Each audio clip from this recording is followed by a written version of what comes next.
Muito bem, então continuando aqui, vamos iniciar a história dos 12 apóstolos. Os apóstolos aprenderam de Jesus sobre o reino do céu, e Jesus aprendeu muito com eles sobre o reino dos homens e a natureza humana, tal como esta existe em Urântia e nos outros mundos evolucionários do tempo e do espaço. André. Quando foi escolhido como apóstolo, André tinha 33 anos, um ano completo a mais que Jesus. Era o mais velho dos apóstolos. Ele vinha de uma linhagem excelente de ancestrais e era o mais capaz dos 12 homens. André era um bom organizador e um administrador ainda melhor. Até o fim, André permaneceu como um pilar do corpo de apóstolos. André era o principal apoio da política adotada por Jesus, de utilizar o programa de trabalho pessoal como um meio de treinar os 12 como mensageiros do reino. De todos os apóstolos, André era o melhor conhecedor dos homens. Ele sabia que o conflito estava germinando no coração de Judas Iscariotes, mesmo quando nenhum dos outros sequer sonhavam de que algo estava acontecendo com o tesoureiro deles, mas ele nada disse a ninguém sobre seus temores. André era um homem de um discernimento interno claro, de pensamento lógico e de decisão firme, cuja grande força de caráter consistia na sua estupenda estabilidade. André admirava Jesus por causa da consistência da sua sinceridade e da sua dignidade sem afetação. Quando os homens conheciam Jesus, logo ficavam possuídos por um impulso de compartilhar com os amigos. Eles queriam que realmente todo mundo viesse a conhecê-lo. Que bacana, né? Quando as perseguições finalmente dispersaram, André viajou para a Armênia, Ásia Menor e Macedônia, tendo sido preso ao final e crucificado em Patras, na Acácia, após trazer vários milhares de pessoas para o reino. 2 dias inteiros foi o tempo que levou para que esse homem robusto expirasse na cruz e, mesmo durante essas horas trágicas, continuou ele efetivamente a proclamar as boas novas da salvação do reino. Então essa foi a vida do heróico primeiro apóstolo André. Simão Pedro. O mestre havia conhecido Simão há algum tempo, quando André o apresentou como segundo apóstolo. Naquele momento, Jesus deu a Simão o nome de Pedro e o fez com um sorriso, para ser uma espécie de apelido. Simão era muito conhecido por todos os seus amigos como sendo um companheiro impulsivo e errático, por isso que Jesus aconselhou a mudar de nome, tá? Simão Pedro era um otimista. Ele havia crescido dando a si próprio a indulgência de ter sentimentos fortes. Estava constantemente em dificuldades porque persistia em falar sem pensar. Essa espécie de descuido também trazia complicações, uma após outra, para todos os seus amigos, tendo sido motivo para o mestre haver chamado suavemente a sua atenção. Pedro era um orador fluente, eloquente e dramático. Era também um líder de homens, por natureza e por inspiração. Um pensador rápido, mas sem um raciocínio mais profundo. O traço que Pedro mais admirava em Jesus era a sua ternura elevada. Pedro nunca se cansava de contemplar a paciência de Jesus e nunca se esqueceu sobre a lição de perdoar a quem erra, não apenas 7, mas 70 vezes 7. Ele pensou muito sobre essas impressões, sobre o caráter do Mestre, de sempre perdoar, durante aqueles dias escuros e tristes que se seguiram imediatamente depois que ele, irrefletida e involuntariamente, negou a Jesus no pátio do sumo sacerdote. A sua grande força de caráter era a lealdade, a amizade. Pedro amava Jesus, real e verdadeiramente. Então esse era o Pedro, um pouquinho explosivo. Era um soldado valente quando enfrentava um ataque frontal, mas era um covarde curvado de medo quando surpreendido por trás.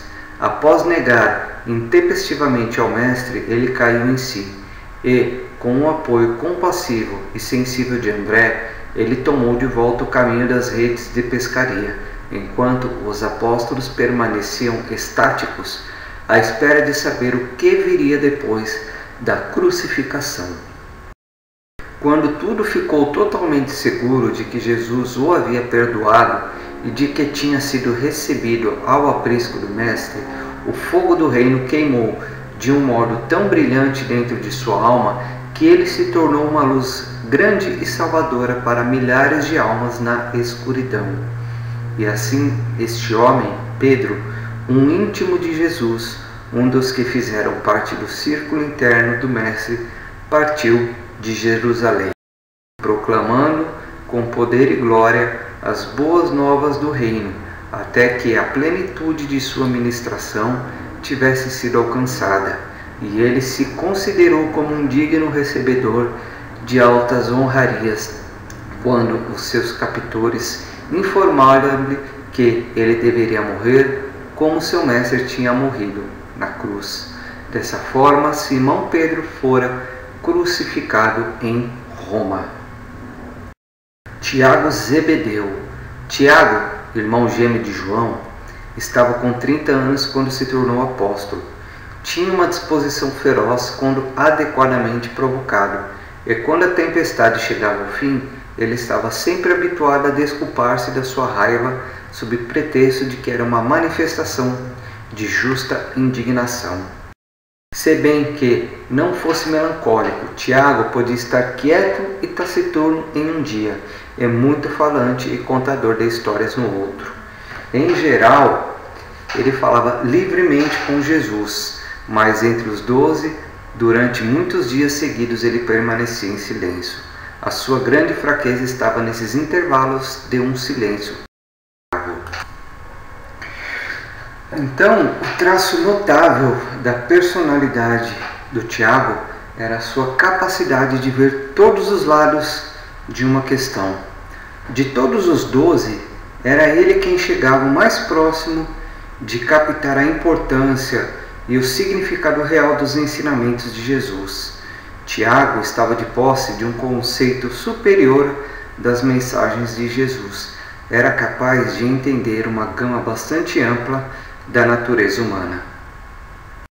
A característica mais admirada de Jesus por Tiago era a afeição compassiva do Mestre, o interesse compreensivo manifestado por Jesus para com o pequeno e o grande, o rico e o pobre. Tiago Zebedeu era um pensador e planejador bem equilibrado. Junto com André, ele era um dos mais ponderados do grupo dos apóstolos. Era um indivíduo vigoroso, mas nunca tinha pressa para nada. Tiago, assim, foi o primeiro dos 12 a sacrificar a própria vida na nova frente de batalha do reino. Herodes Agripa temia Tiago acima de todos os outros apóstolos. De fato, muitas vezes ele permanecia quieto e silencioso, mas quando suas convicções eram estimuladas e desafiadas, ele tornava-se corajoso e determinado. Tiago viveu a vida na sua plenitude e, quando o fim chegou, comportou-se com tanta dignidade e fortaleza que até mesmo seu acusador e denunciador, que testemunhou o seu julgamento e execução, ficou tão tocado que se afastou às pressas da cena da morte de Tiago para juntar-se aos discípulos de Jesus. João Zebedeu. Quando se tornou apóstolo, João estava com 24 anos e era o mais jovem dos 12. Sendo o mais jovem e mantendo um contato tão íntimo com Jesus e com os assuntos da família dele, João era muito querido pelo Mestre, mas não pode ser verdadeiramente dito que fosse o discípulo que ele mais amava. O traço mais forte do caráter dele era a sua confiabilidade. João estava sempre disposto e era corajoso, fiel e devotado. A sua maior fraqueza era a vaidade característica. O que João mais apreciava no Mestre era o amor e a falta de egoísmo. Esses traços causavam tamanho impacto sobre João que posteriormente toda a sua vida tornou-se dominada pelo sentimento de amor e de devoção fraterna. João era um homem de poucas palavras, exceto quando estava com os seus ânimos exaustados. Ele pensava muito, mas falava pouco. João também era profundamente movido pela compaixão por Jesus, pelo fato de a família dele não o compreender, pois João sabia que eles estavam gradativamente distanciando-se de Jesus. João tinha uma coragem fria e ousada, coisa que poucos dos outros apóstolos possuíam. Ele foi o apóstolo que seguiu junto a Jesus na noite em que o aprisionaram e que ousou acompanhar o seu mestre até as próprias mandíbulas da morte. João esteve presente ao alcance da mão até a última hora terrena de Jesus e desempenhou fielmente a sua missão. Uma coisa é certa, João era profundamente confiável. Em geral, João assentava-se à direita de Jesus quando os 12 estavam tomando refeições. Ele foi o primeiro dos 12 a acreditar real e plenamente na ressurreição e foi o primeiro a reconhecer o Mestre quando ele veio até junto deles na praia depois da sua ressurreição. Filipe, o curioso. Filipe foi o 5º apóstolo escolhido, tendo sido chamado quando Jesus e os 4 primeiros estavam no caminho de volta, vindo do local onde João Batista batizava no Jordão. Filipe estava sempre querendo que tudo se lhe fosse mostrado. Essa falta de imaginação era a grande fraqueza do seu caráter. Ele era um indivíduo comum. A sua característica mais forte era a minuciosidade metódica. Era tanto matemático quanto sistemático. O ponto forte de Filipe era a confiabilidade metódica. E Jesus aprendeu muito sobre o modo como algumas mentes humanas funcionam, quando ele escutava tão pacientemente as perguntas tolas de Filipe. A qualidade de Jesus que Filipe tão continuamente admirava era a generosidade infalível do Mestre. Filipe nunca encontrava nada em Jesus que fosse pequeno, avaro, miserável, e ele adorava essa liberdade sempre presente no infalível. O intendente apostólico não era um bom orador público, mas era um trabalhador pessoal bastante persuasivo e de muito êxito. Filipe continuou seu trabalho durante as horas de provações da morte do Mestre.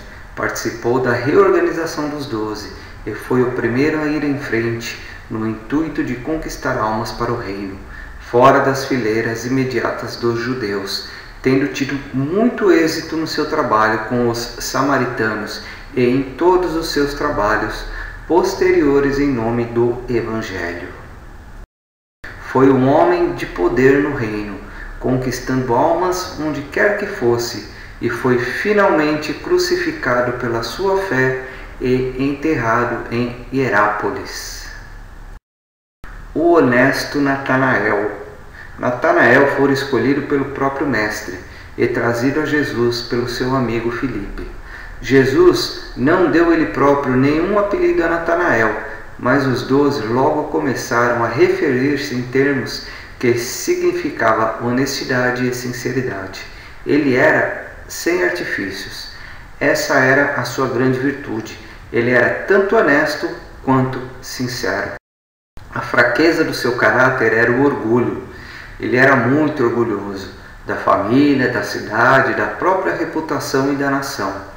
Ele era rápido em reverter os próprios pensamentos, uma vez que olhasse o rosto de Jesus. Sob muitos pontos de vista, Natanael era o gênio ímpar dos 12.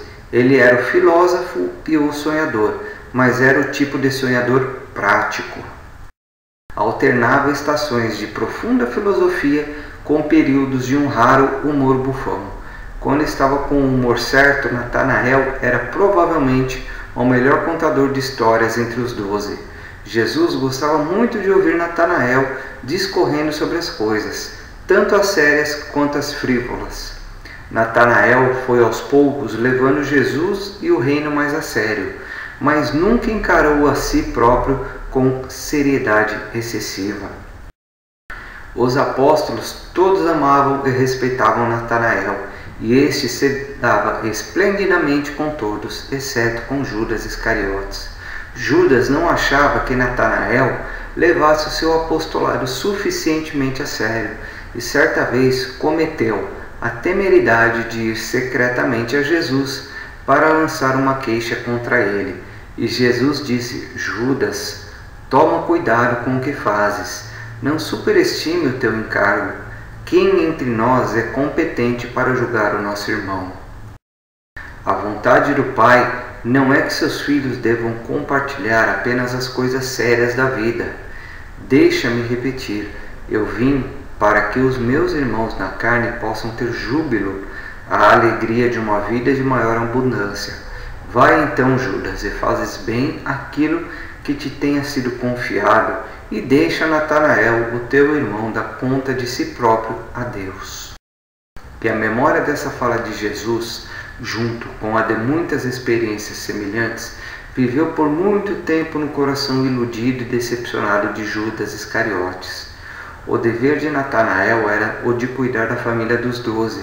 Ele estava frequentemente ausente do conselho apostólico, pois quando sabia que alguma doença havia acontecido a alguém sob o seu encargo, ele não perdia tempo e corria logo até a casa da vítima. Então, falamos agora dos 6 primeiros apóstolos, né? Para não ficar muito extenso, eu dividi um pouquinho o tempo, né? Agora, na próxima aula, falaremos dos outros, ok? Espero que tenham gostado, né? Porque realmente eu não sei se existem tanta informação assim a respeito dos apóstolos. Um abraço a todos.